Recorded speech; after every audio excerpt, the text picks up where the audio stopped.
할렐루야, 반갑습니다. 지난 한 주간도 하나님 은혜 가운데 평안하셨습니까? 지금 어려운 사정이 돼가는 것 같습니다.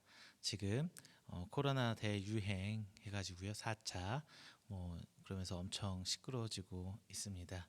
여러분 가정은 어떠십니까? 그리고 여러분의 직장과 사업장은 하나님 은혜 가운데 그래도 잘 가고 있는지 궁금하네요. 코로나 참 힘들죠. 저희도 똑같이 힘들어요. 어떻게 지금 살아가고 있는지 모를 정도로 힘듭니다. 저희 교회야 원래 지금 이렇게 온라인 예배 모두 다 드리고 있는데 정말 다시금 전면 지금 온라인 예배가 이제 이번 주 말고 다음 주부터 주일부터는 시작이 되거든요. 이제 월요일부터는 모든 교회의 예배와 모임이 금지되는 상황이 처했습니다. 이제 저는 이런 코로나 시대를 바라보고 그리고 그냥 저희 삶을 바라보면은 저희 반 우스갯소리 그리고 조금 힘들게 말하면은 저희 세대 제가 지금 41인데요. 이 이제 80년 이쪽 저쪽 생들이 참 어떻게 보면 저주받은 세대다 이런 말을 합니다. 왜냐하면요. 저희가 이제 대학 갈 때 IMF가 있었어요. 1997년 IMF.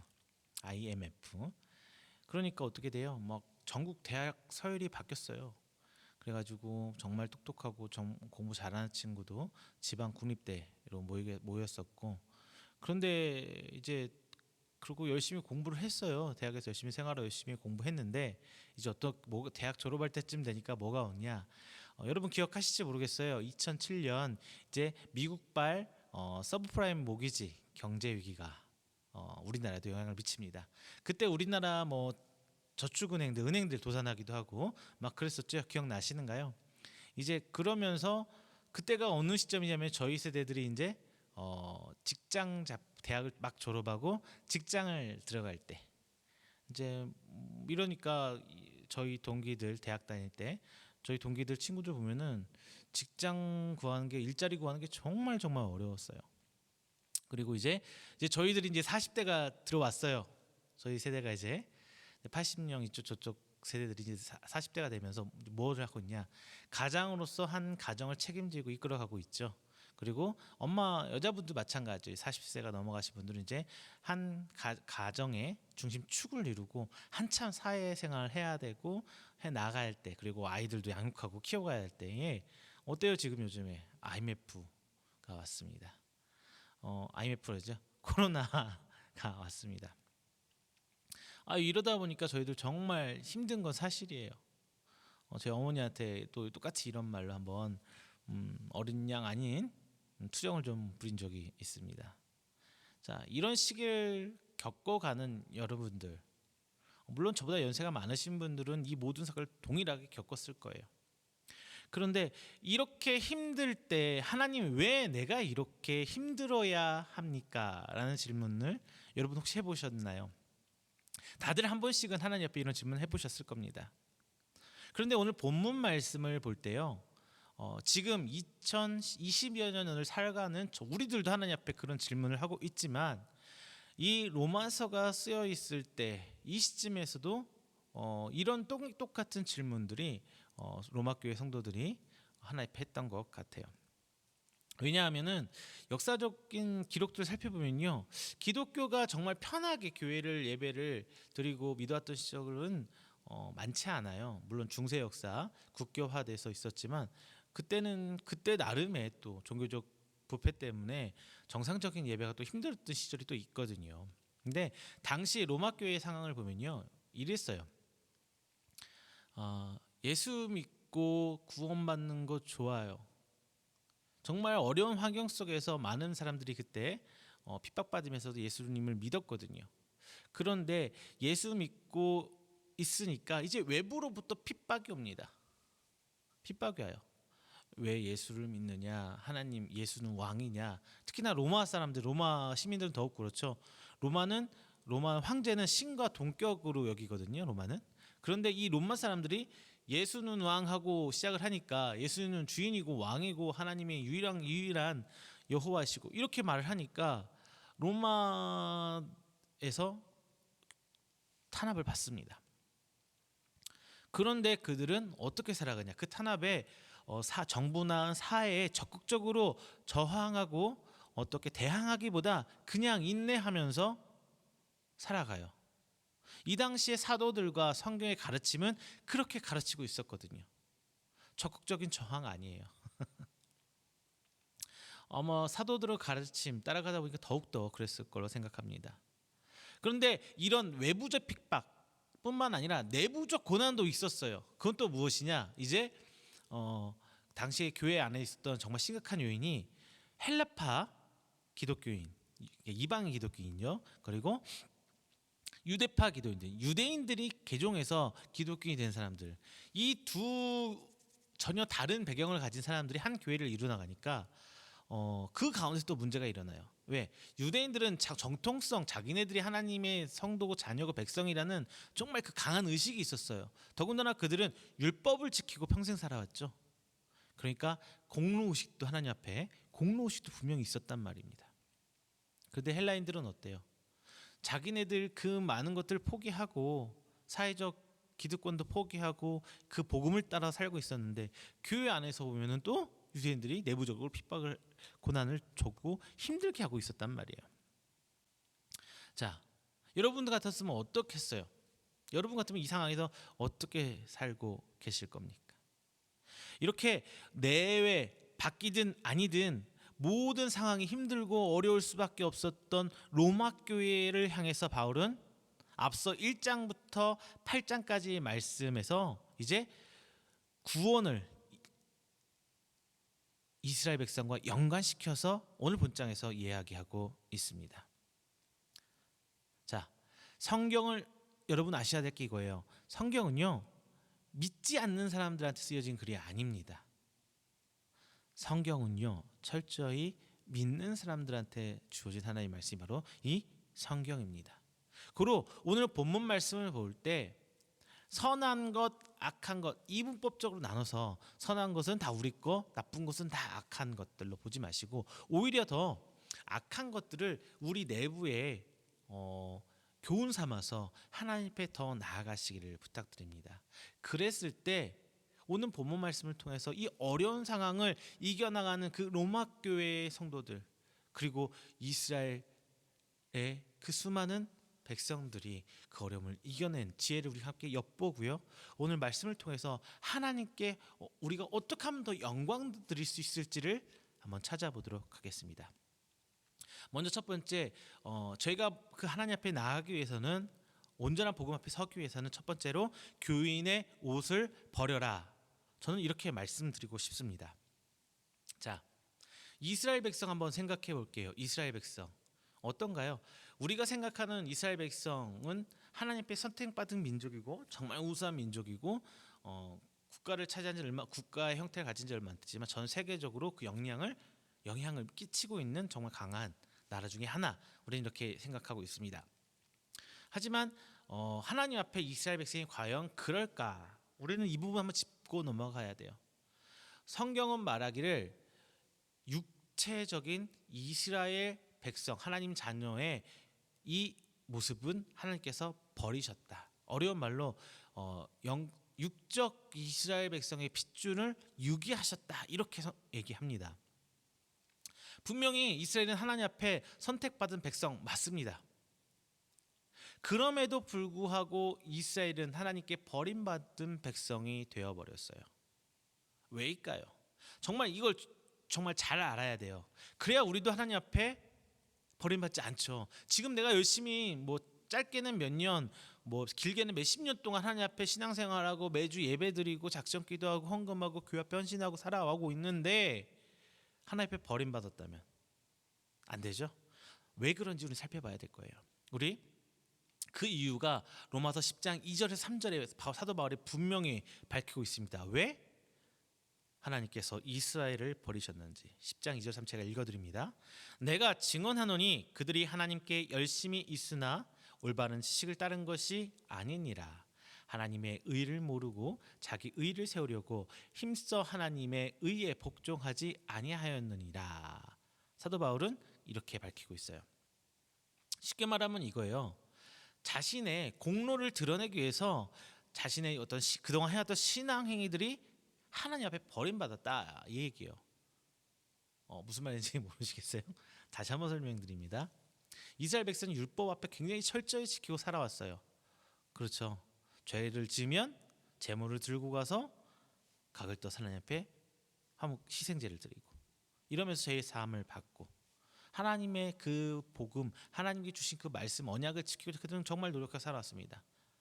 그 마음, 그 믿음 정말 좋아요. 그런데 정말 중요한 걸 그들이 잊어버린 게 있어요. 하나님의 마음입니다. 율법의 안에 녹아져 있는 하나님의 마음보다 율법을 지켰을 때 그 하는 나의 행위 안에서 그들은 만족함을 느껴버렸던 거예요. 나 하나님 앞에 정말 잘했구나.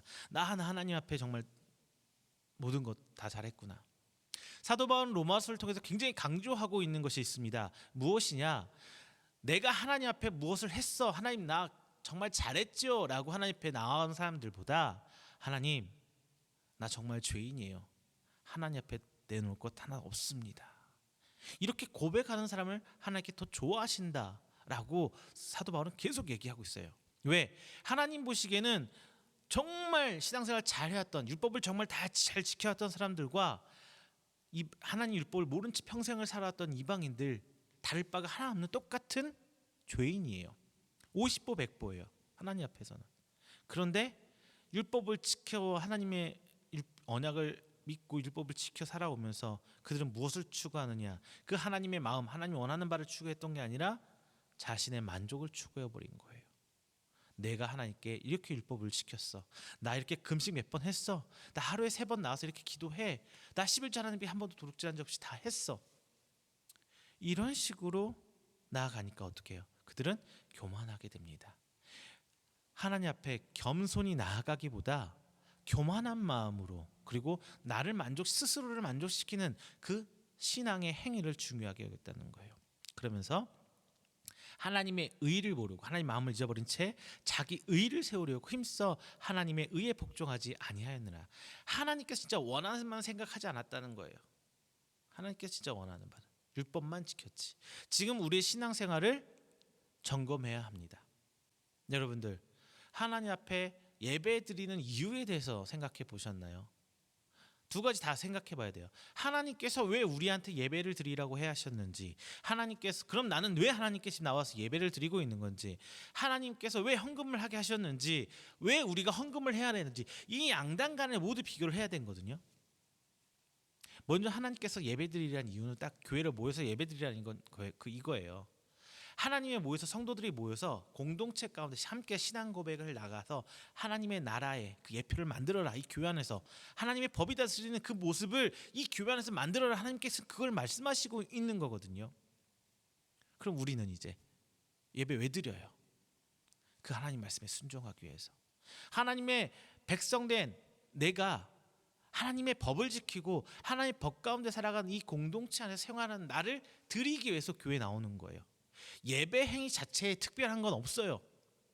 주술적인 형태의 뭔가 의미를 부여하는 예배는 없습니다. 다만 마음을 담기 위해서 형식을 만들어낸 게 바로 예배예요.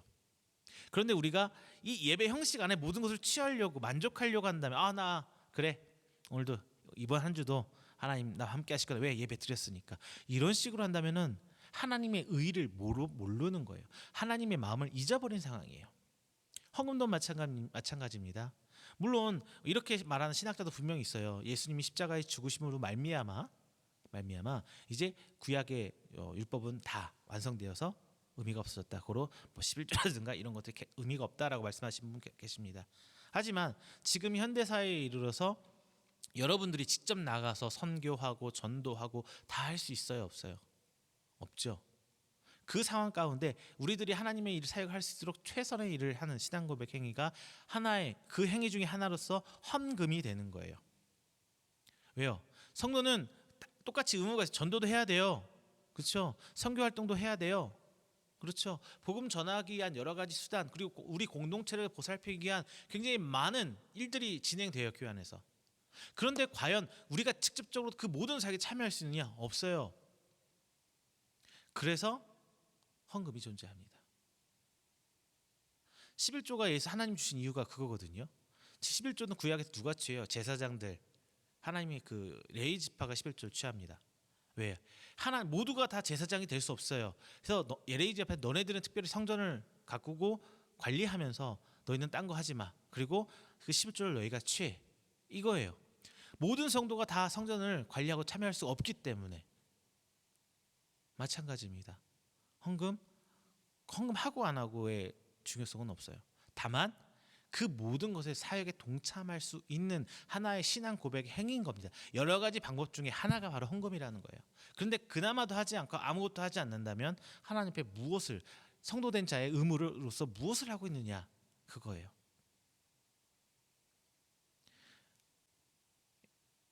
여러분 교인과 성도를 구분하시기 바랍니다. 교인과 성도를 구분하시기 바랍니다. 교인은 교회를 다니는 사람이에요. 성도는 하나님을 믿는 사람입니다. 여러분 뭐가 되고 싶으세요? 나의 만족을 위해서 종교 생활하는 교인이 되고 싶으세요? 아니면 하나님의 택함 받아 부름에 응하고 아멘으로 화답하고 신앙 고백하는 성도가 되고 싶으세요? 여러분 하나님의 성도가 되시기를 바랍니다. 이때 아멘 하는 거예요. 하나님의 성도가 되시길 바랍니다. 교인은 교회 다니는 사람을 뜻해요. 눈에 보이는 신앙이에요. 그래서 이제 우리는 하나님 앞에 이 모든 것들 하나님 앞에 옷을 버려야 비로소 내가 하나님이 아니라 내가 아니라 하나님을 볼 수 있어요. 내 만족 가운데 자꾸 내가 교인이 되려고 한다면 하나님 안 보여요. 만족하고 있는 내 모습만 봐요. 또 그게 기뻐서 또 계속 그렇게 해요. 아니에요. 하나님이 요구하는 거는 하나님이 원하시는 거는 나의 만족이 아니라 인간 나의 만족이 아니라 하나님께 만족을 드리는 거예요. 그러려고 사는 성도를 하나님께 기뻐하십니다. 본문은 긍휼히 여기는 하나님을 표현하면서 구원을 이야기합니다. 15절 이렇게 얘기합니다. 모세에게 이르시되 내가 긍휼히 여길 자를 긍휼히 여기고 불쌍히 여길 자를 불쌍히 여기리라 하셨으니 이 말씀은 무슨 말씀이냐면요. 이스라엘 백성이 광야에서 모세가 하나님 앞에 십계명을 받기 위해서 시내산에 올라갑니다. 그럴 때 이제 나머지 백성은 모세를 기다리다 아론을 드드들 볶아요. 모세가 어디 갔느냐? 우리 하나님 어디 있느냐? 그랬을 때 이제 아론이 참다 도저히 안 되겠어서 너희들 금붙이 다 모아와. 그러면서 금송아지를 만듭니다. 그리고 선포하죠. 이 금송아지가 바로 너희를 애굽에서 이끌어낸 여호와 하나님이다. 자, 그런데 중요한 건 이스라엘 백성이 그 금송아지 섬길 때 하나님의 방법이 아니라 이방 민족들이 우상을 섬기는 방식대로 하나님을 섬겨요.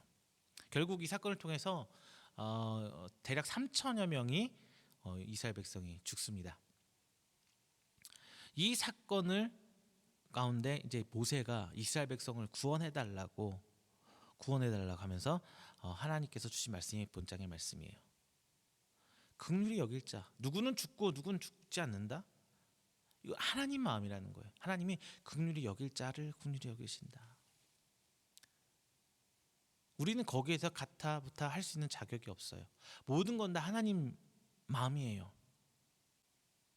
그랬을 때 두 번째 우리는 이제 왜 나인지 그리고 내가 하나님과 교제해야 돼요.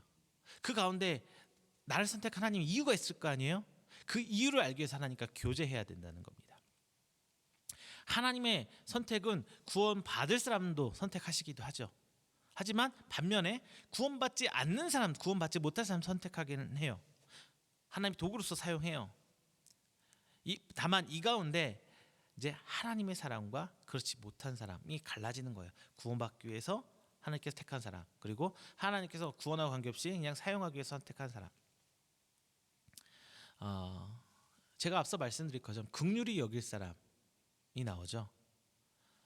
하나님 앞에 우리는 왜라는 질문을 던져서는 원래는 안 돼요. 우리 혹시 욥 아시죠?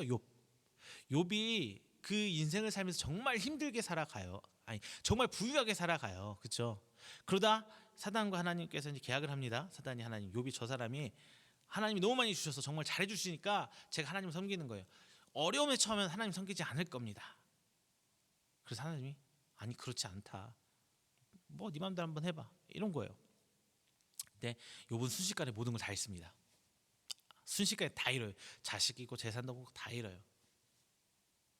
그래서 근데 욥이 제일 궁금한 게 이거였을 것 같아요. 뭐냐? 왜 하나님 왜 나에게 이런 시련을 주십니까? 하나님 왜 나에게 이런 시련을 주십니까? 38장까지 욥기 38장까지. 근데 이제 38장 이후 40장에 이르서는 하나님이 뜨 하고 나타나셔서 얘기를 합니다. 욥은 하나님이 딱 짠 하고 던져놨을 때 기대한 게 뭐였냐면은 그 자기가 왜 이런 고난을 당해야 하는지 그게 이유를 알려줄 걸 기대를 했을 거 아니에요. 근데 하나님은 그러지 않아요. 그러지 않아요. 하나님 오히려 욥한테 대묻습니다. 내가 이 세상을 창조할 때 너 뭐 했냐? 이 말은 즉슨 뭐냐면은 너 나한테 그런 질문할 수 있는 자격 없어. 다 내 창조물이고 내 마음대로 내가 할 수 있는 거는 오로지 나한테 있어라고 합니다. 그럴 때 이제 욥은 하나님 앞에 온전히 나아가요. 그렇습니다, 주님. 내가 알고자 했을 때 그게 다 알 수 없을지라도 하나님 믿고 나아가겠습니다라는 신앙 고백이 이제 욥기에 나옵니다. 그런데 제가 욥 얘기를 왜 했냐면요. 욥이 이 시련을 왜 나입니까? 라는 생각을 했을 때 결국 욥이 뭘 해요? 자신의 삶을 돌아봐요. 하나님 막 원망하고 뭐 하다가도 결국 도돌이표처럼 돌아온 지점은 어디냐면은 자기 삶을 돌아봐요. 처음에는 나 하나님 잘못한 거 하나도 없어 떳떳하게 나아갔겠죠. 그렇죠? 그런데 곱이 씹어보면은 내가 하나님 께 지은 범죄가 죄질이 스물스물 올라옵니다. 이것이 인간이에요. 즉 중요한 것은 답을 얻고 안 얻고 하나님께서 왜 나한테 이런 고난을 허락해 주셨는지 나한테 왜 이렇게 힘든 어려움을 주시는지 이 답을 얻고 안 얻고는 중요하지 않아요. 그리고 대부분이 모르실 거예요. 알 수 없을 거예요. 이랬을 거려니 라고 짐작만 하실 뿐이지 알 수 없을 겁니다. 우리가 관심을 둬야 될 부분은 질문을 갖되 원래 해서도 안 되지만 하지만 질문을 갖되 답을 찾아 정답보다 오답이다 이걸 떠나서 답을 찾아가는 과정이 중요한 거예요. 하나님께서는 그 과정을 보고 있었던 거예요. 그 과정에 자기의 신앙을 고백하기도 하고 하나님께 감사할 거리들 찾기도 하고 하나님 앞에 지은 회개거리를 찾기도 합니다. 이렇게 하나님 앞에 왜 나여야 합니까? 하필 왜 납니까? 라는 질문을 가져야 해요. 그래야 돌아볼 수가 있어요. 여러분, 하지만 정답은 없어요. 그렇다고 또 오답이 있는 건 아닙니다. 왜? 하나님께서 원고한 거는 정답이 있고 오답이 아니라 그 답을 찾아가려고 발버둥치는 우리의 모습을 기뻐 보시기 때문입니다. 그런데 성경에서는 이와 반대되는 예도 나와요. 오늘 본문에 나온 제시한 이스마엘에서 바로가 그 예가 됩니다. 이스마엘도 하나님께서 한 민족을 이루셨죠. 그리고 에서 역시 에돔이라는 족속을 이루게 하십니다. 여기서 13절 이렇게 기록하고 있습니다. 기록된 바 내가 야곱은 사랑하고 에서는 미워하였다 하신 것 같으니라 해서 우리가 좀 잘 봐야 될 게 있어요. 미워했다라는 게 우리 식대로 뭐 미워했다, 감정적으로 미워했다 이렇게 해석하면 안 돼요. 그렇게 해석하면 안 돼요. 결론부터 말하자면 이거는 과장법이에요. 왜? 하나님께서 에서를 미워했다가 아니라 야곱을 사랑하셨다를 강조하기 위한 과장법입니다. 보통 우리는 이렇게 미워했다라는 단어에 막 의미를 주고 에서같이 살면 안 돼, 야곱처럼 살아야 돼 이렇게 하려는 생각이 있는데 그런 생각 성경에서 그러려고 말한 게 아니에요. 하나님을 표현하는 말과 우리 인간이 그 감정을 표현하는 말을 같은 성산에서 생각하지 마세요. 그럼 좀 커요. 오해가 커져요. 이 오해 극단에 있는 게 누구예요? 이단들, 신천지. 막 단어 하나하나에 한국말로 번역된 성경 단어 하나하나에 막 의미를 부여하고 하나님이 이랬을 거야 저랬을 거야. 만약에 그게 신학적으로 정말 원어 안에서 있는 당시에 단어가 포함하고 있는 당시 역사적 사회적 분위기 이런 것들 다 연구되고 있는 상황이라면은 그럴 수도 있겠다 싶겠지만 이런 단어 하나하나에 의미 둬가면서 신앙생활 하지 마세요. 그 이면에 담겨 있는 하나님 마음을 보려고 해야지 그 그게 무엇을 뜻하는 바만 자꾸 한글 그대로를 적용하려고 하고 거기를 강조점을 두고 이렇게 신앙생활하지 마세요. 잘못하면 이단에 빠져듭니다. 하나님은 우리가 감히 표현할 수가 없는 분이에요. 진짜로. 그래서 하나님의 존재에 대해 표현을 다 글로 표현할 수가 없어요. 별로 표현할 수가 없어요. 이 성경이 쓰여질 때는 오죽하겠어요. 정말 옛날이잖아요. 문학이 발달하고 지금 요즘에 수천 년이 지난 지금처럼 표현력의 발달하고 또 수사학의 발달 이런 게 아니라 정말 옛날 쓰여진 이 책들. 더군다나 물론 정말 학식이 높은 바울이라든가 모세가 쓴 성경들도 있지만 정말 일자 무식들이 쓴 성경들도 있잖아요. 아무것도 모르고 누가 쓴지도 모르는 성경들도 솔직히 존재하잖아요. 그들 하나님께서 감동해서 주신 성경. 하지만 우리가 하나님 다 알 수 없다는 거 기억하세요. 이런 비슷한 맥락은 17절 이렇게 써 있습니다. 비슷한 맥락으로 봐야 될 17절이에요. 성경이 바로에게 이르시되 내가 이 일을 위하여 너를 세웠으니 곧 너로 말미암아 내 능력을 보이고 내 이름이 온 땅에 전파되게 하려 함이라 하셨으니라. 이렇게 표현하고 있거든요. 즉 바로를 창조하신 것도 하나님입니다. 그리고 하나님이 창조한 이 바로를 사용하신 것도 하나님. 그리고 이 바로를 어떻게 쓸지 그 목적을 정하는 것도 하나님이에요. 그런데 출애굽기에서 기록하길 출애굽기 10장 1절 이렇게 기록하고 있어요. 여호와께서 모세에게 이르시되 바로에게 들어가라. 내가 그의 마음과 그의 신하의 마음을 완강하게 함은 나의 표징을 그들 중에 보이기 위함이요. 이렇게 하고 말하고 있단 말이에요. 하나님께 성경은 문자적으로 우리가 받아들일 때는 성경이 하나님께서 바로의 마음을 막 조종하는 것처럼 받아들일 수 있어요. 그런데 이렇게 이해하면 정말 곤란해요. 하나님께서 모든 인간을 막 조종하시는 그런 분이 아니에요. 하나님 마음대로 이랬다 저랬다 이랬다. 그러면 하나님께서 허락하셨다는 우리 인간에게 허락하셨다는 자유의지 이거 뭐가 되는 거예요? 그럴 바에야 이 어려운 세상 만들지 말고 다 하나님 성도 만들어서 처음부터 애시당초에서 그냥 천국에 살게 하면 되잖아. 창조물들이. 하나님이 요구한 건 그거 아니에요. 하나님께서 이 성경 바로의 상태를 보면요. 바로는 원래 악해요. 원래 악해요. 정말 악해요. 근데 이 악한 바로를 하나님께서 쓰셨다 이렇게 생각해야 돼요. 하나님께서 바울의 마음을 들었다 놨다 조종한 게 아니라 하나님께서 악한 바울을 하나님이 썼다 이것을 강조하기 위한 문장이라고 보시는 게 정확합니다. 이제 제가 말씀드린 이스마엘에서 바로 이런 사람들의 공통점이 뭘까요? 이 사람들의 주된 공통적인 관심은 무엇일까요? 오직 자신입니다. 나한테만 관심을 갖고 있어요. 주변을 돌아보질 않아요. 하나님을 돌아보질 않아요.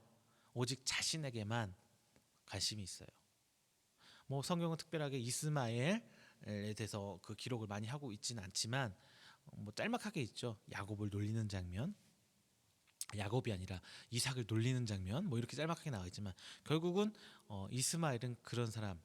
그리고 에서도 장자권을 아무렇지도 않게 팔고 의미를 부여하지 않고 그냥 그 자신 현재의 자신을 위해 사는 사람으로 성경을 표현하고 있습니다. 그리고 바로도 마찬가지죠. 욕심이 어마어마하죠. 이런 자신을 위해 사는 사람, 주변을 돌아보지 않았다는 거예요. 물론 나 자신한테 관심을 갖는 거 굉장히 중요합니다. 우리 성경 예수님께서 이렇게 말씀하시잖아요. 내 이웃을 내 몸과 같이 사랑하라. 내 이웃을 사랑하는데 그보다 선행돼야 될 게 뭐냐? 내 몸을 사랑해야 되는 거예요. 나를 아끼고 사랑하는 거. 자, 나한테 관심 갖는 거 굉장히 중요한데 거기서 끝나면 안 돼요. 제가 말씀드렸죠. 앞서서 왜 나인지 질문하는 거 굉장히 중요하다고. 그런데 거기서 찾다 보면 뭐가 나와요? 하나님이 보여요. 거기서 끝나버리면 하나님이 안 보이는데 나만 찾다 보면 거기서 내 주위를 꾸준히 환경을 돌아보고 지난 시간을 돌아보면 이제 하나님이 하신 일들이 보여요. 하나님이 보여요. 문제는 관심이 나라는 관점을 벗어나지 못할 때 생깁니다. 결국 하나님께 눈을 돌리고 이로 말미암아 주변으로 관심을 돌려야 비로소 우리는 하나님의 일하심, 응답을 발견할 수 있습니다. 자, 여러분, 우리가 생각해야 할 거, 왜 나인지 이 질문에 관심을 갖고 하나님과 교제하라는 이유 아셨어요? 왜 나인지. 이럴 때 비로소 하나님과 온전히 결과하게 되고 모든 것은 다 하나님께로 말미암은 것이다. 하나님 때문이야. 하나님 전적인 권리야라고 인정할 수밖에 없는 이유가 되는 거예요. 세 번째, 이제 최후의 남은 자가 되라입니다. 자, 제가 앞서서 말씀드렸죠. 이스라엘은 자신의 관심을 어디로 한정해요? 자기 스스로에 한정해 버렸어요. 결국 그 결과가 뭐예요? 하나님께 버림받았죠. 하나님께 버림받았어요. 내가 신앙생활 교회에서 정말 열심히 모든 예배에 참석하고 작정기도 다 하고 헌금 봉사 헌신 정말 열심히 했을지라도 그 사람의 관심이 나로 한정되어 버린다면은 버림받을 수도 있어요. 명심하세요. 바울은 이제 하나님을 토기장애로, 우리는 토기장에 빚은 그릇으로 비유합니다. 이 그릇은 이스라엘도 될 수 있고 이방인도 이 그릇이 될 수 있다고 선언해요. 이 선언을 뒷받침하기 위해서 이제 구약의 선지자 호세아와 이사야를 말씀의 근거로 됩니다. 25절 26절 제가 읽어드립니다. 호세아의 글에도 이르기를 내가 내 백성 아닌 자를 내 백성이라 사랑하지 아니한 자를 사랑한 자라 부르리라. 너희는 내 백성이 아니라 한 그 곳에서 그들이 살아계신 하나님의 아들이라 일컬음을 받으리라 함과 같으니라. 즉 내가 하나님께서 하나님 백성이 아니었던 이방인들을 이미 하나님 내 백성이라고 부를 거야. 그리고 내가 사랑하지 않았던 그 이방인들 사랑한 사람 부를 거야. 이 복음의 확장을 이미 구약의 호세아를 통해서 하나님께서 알려놨다는 거예요. 선언해놨다는 거예요. 자, 27절 28절 또 합니다. 또 이사야가 이스라엘에 관하여 외치되 이스라엘 자손의 수가 비록 바다의 모래 같을지라도 남은 자만 구원을 받으리니 주께서 땅 위에 그 말씀을 이루고 속히 시행하리라 하셨느니라. 남은 자에 대한 얘기가 나와요. 근데 두 말씀 비교하면은 똑같이 얘기하는 게 뭐예요? 이스라엘에게만 구원을 한정된 것이 아님을 분명히 바울은 밝히고 있습니다. 그리고 구약의 선지자들의 말씀을 인용해서 밝히고 있어요. 즉 하나님께서 말씀하신 복음의 확장은 구약 때부터 약속되었다는 거예요. 그리고 하나님의 백성이라고 스스로 생각하고 믿어왔지만 율법을 정말 잘 지켜왔지만 여기서 그런 사람들도 하나님으로 관심을 돌리지 못했을 때 버림받을 수밖에 없다는 것을 성경이 미리 기록해놨다는 겁니다. 이 말씀은 우리가 지금 교회를 정말 열심히 다니고 있다고 해서 구원이 약속된 게 아니라는 것을 상기시켜주고 있습니다. 모든 사람이 다 하나님을 알 수는 있어요. 지금 대한민국에서 여호와 하나님 모르는 사람 혹시나 있을까요? 하나님 다 알 수는 있어요. 성경을 읽어서 하나님에 대한 정보를 취할 수도 있어요. 그렇죠? 그런데 모든 사람이 다 하나님을 믿을 수는 없습니다. 아는 것과 믿는 것은 전혀 달라요. 제일 중요한 거 뭐예요? 하나님을 믿는 것은 하나님이 허락해야만 믿을 수 있다는 겁니다. 성경에 보면요, 하나님을 아는 인물들은 수도 없이 나와요. 그렇죠? 하지만 그들이 모두 다 하나님을 믿어 구원받지는 못해요. 분명히 하나님을 알고 믿어서 몰랐지만 알게 해서 믿던 사람도 존재해요. 대표적인 예가 기생 라합. 이방인 여자, 더군다나 기생이죠. 어떻게 예수님의 족보에 들어갈 수가 있었을까요? 하나님의 은혜입니다. 우린 다 알 수 없어요. 하나님께 어떻게 일을 하실지, 하나님께서 어떻게 이끌어 가실지 우리는 다 알 수 없어요. 하지만 분명한 것은 우리는 하나님께서 이끌어 가시는 그 흐름에 맡겨야 된다는 거예요. 거꾸로 이 기생 라합 같은 사람이 있는가 하면 거꾸로 이제 올해 출애굽하는 이스라엘 백성 한번 생각해 볼게요. 이스라엘 백성은 어때요? 아침에 눈을 뜨면은 구름 기둥을 바라봅니다. 해가 떨어지면은 불 기둥을 바라봅니다. 그래서 아침 먹을 걸 만나러 얻고, 물이 필요하면 물을 주시고, 심지어 40년 광야 생활하면서 옷도 해지지 않았어요. 그들은 기적 가운데 살아갔습니다. 살아가요. 기적을 통해 살아가요. 그런데 그들 그럼에도 불구하고 매일같이 하나님의 증거를 받아보고 봄에도 불구하고 어때요? 하나님을 배신하죠. 하나님께 징계를 받기도 하고 죽기도 하고 막 해요. 또 하나, 신약에서는 가룟 유다가 있겠죠. 가룟 유다. 예수님 12제자로서 정말 예수님 측근에서 그 사역들 보고 그 사역 함께 합니다. 그런데 예수님을 팔아먹는 사람이 돼요. 여러분, 제가 드리고 싶은 말은 이거예요. 내가 지금 하나님께 하는 행위에 만족하지 말라는 거. 내가 하나님께 그 옷을 버려버릴 때 남은 자가 될 수 있다는 거예요. 남은 자가 뭐예요? 직역하면 생존자라는 뜻이에요. 즉 생존자라는 거는 생존하지 못한 사람도 있기 때문에 생존자가 된 거거든요. 지금 이 자리에 교회에 다 와서 예배 다 드리고 있을지라도 다 생존자가 될 수 있다는 말이 아니에요. 누구는 될 수도 있고 누구는 안 된다. 그랬을 때 그 기준이 뭐가 되느냐? 하나님 앞에 나아가는 자. 나를 위해 하나님께 나간 게 아니라 하나님을 위해 나를 드릴 수 있는 자가 남은 자가 되는 거예요. 나 중심에 사는 거 굉장히 쉽습니다.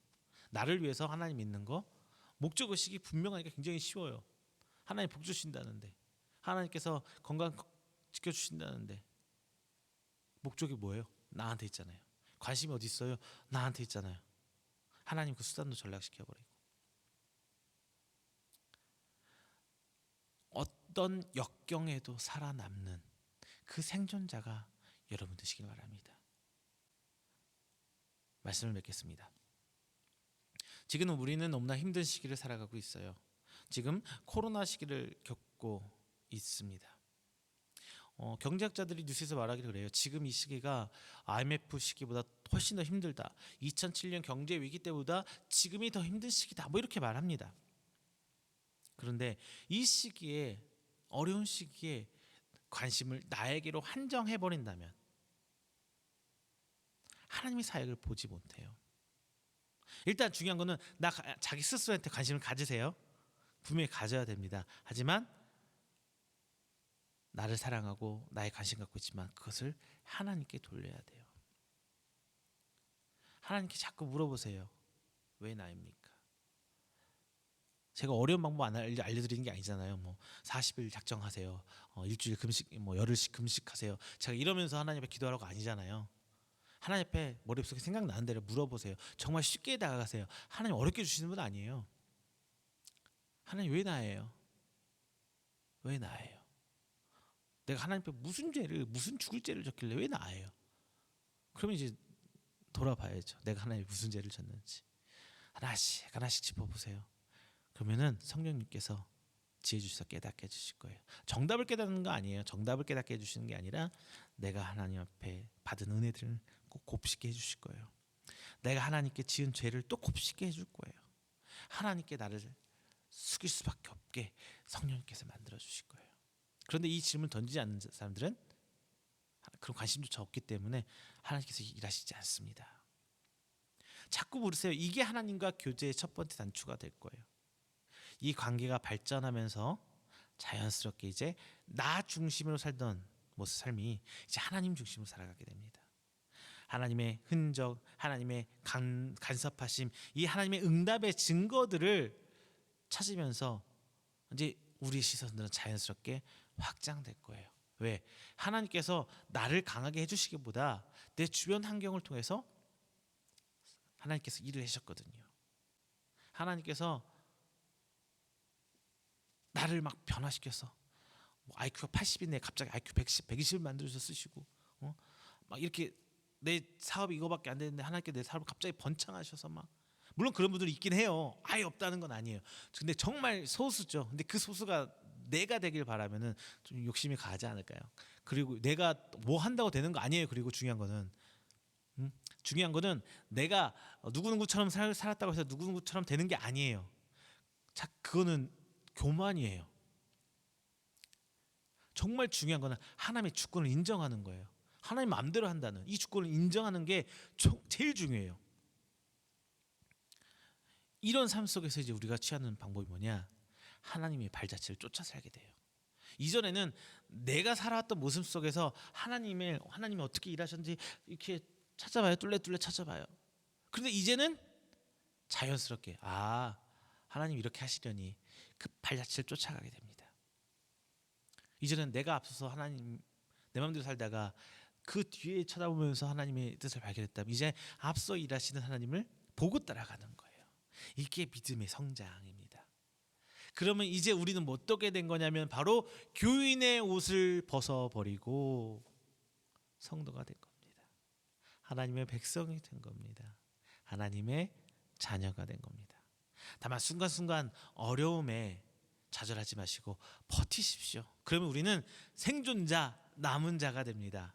이게 우리 몫이에요. 버티는 게 우리 몫이에요. 하나님께서 나를 어떻게 쓰고 이거는 내가 관여할 바가 아니에요. 그건 우리의 관여할 바가 아니에요. 제로 기자는 하나님께서 나를 성도 10명 있는 교회를 목회하게 하시든 성도 10,000명 있는 교회를 목회하시든 이건 내가 어떻게 해서가 되는 게 아니에요. 난 다만 최선을 다하고 버티면서 살아가는데 그건 하나님께서 하시는 거고 중요한 거는 내 몫은 뭐야. 그 상황 속에 철저하게 하나님의 주권을 인정하면서 버티고 살아가는 게 이게 내 몫이에요. 인내하는 게 내 몫이에요. 성경은 결국 항상 돌아옵니다. 뭐로? 인내하라. 인내하라. 성경에서는 그것을 얘기하는 거예요.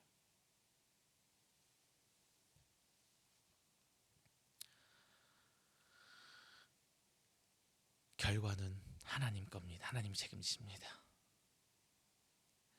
여러분, 결과도 내 몫으로 착각하지 마세요. 이것도 믿음이 없음이고 교만이고 불신앙입니다. 결과는 오직 하나님께 맡기고 내 상황 속에서 최선을 다해 살아가세요. 어려우십니까? 버티세요. 버틴다고 해서 환경이 바뀔 거라고 저 약속하지 않아요. 하지만 그마저도 하나님께서 주권적으로 여러분 삶을 꼭 쥐고 끌어가신 줄로 믿습니다. 이게 바로 믿음입니다. 그러면 우리는 인정할 수밖에 없어요. 뭐라고 인정해요? 이제 우리가 하나님의 주신 것, 이 모든 것들은 다 하나님으로 말미암은 것이다. 이 신앙 고백이 나오는 거예요. 내가 한 게 아니다. 오직 하나님께서 하셨습니다. 나는 묵묵히 하나님 가는 대로 갔을 뿐인데 이 모든 것 다 하나님이 하셨습니다. 하나님의 손길을 우린 찾아야 되지. 내가 해서 뭔가를 얻으려는 이스라엘 같은 그 모습의 신앙은 버려보시길 부탁드립니다. 자, 여러분 오늘 한 주간도 이 고백으로 한번 살아가 보세요. 그리고 왜 나입니까? 라는 질문에 대해서 자꾸 하나님께 되물어 보세요. 그러면 성령님께서 응답하시고 깨우쳐 주실 것입니다. 그 은혜에 취해서 오늘 한 주간도 사시는 여러분 되시기를 주님의 이름으로 축원드립니다. 기도하겠습니다. 사랑이 많으신 우리 주님 감사합니다. 귀한 날 말씀 허락하심에 저희들이 하나님 앞에 모든 것은 다 하나님으로 말미암은 것을 깨닫게 해주심에 감사드립니다. 하나님, 내가 내 스스로 만족하며 나를 통해 무언가 하려는 그 마음 오늘 이 시간 내려놓게 하옵소서. 오직 하나님 앞에 나아가며 하나님께 내어 맡기는 신앙이 되게 하여 주시옵소서. 토기장이 되신 그 하나님께서 창조하신 내 모습, 창조하신 목적 그대로 쓰기를 원합니다. 하나님 앞에 내어 맡기고 우리는 지금 이 어려운 환경 속에서 힘들지만 어렵지만 담담히 살아나가기를 소망합니다. 주님, 나를 부여잡으신 그 손을 저도 똑같이 부여잡고 이 시기를 이겨나가게 하여 주시옵소서. 비록 내가 발버둥 치며 살아가는 이 삶이 변하지 않을지라도 저는 주님 붙들고 가겠습니다. 저희는 하나님의 은혜를 통해 나아가겠습니다라는 신앙을 고백할 수 있도록 하나님 우리의 삶을 붙들어 주시옵소서. 내 믿음의 삶이 오직 하나님께 향하길 원합니다. 이 말씀 붙들고 오늘 한 주간 더욱더 하나님 은혜에 빠져 살아가고 체험하는 우리 성도들에게 수 있도록 좀 인도하여 주시옵소서.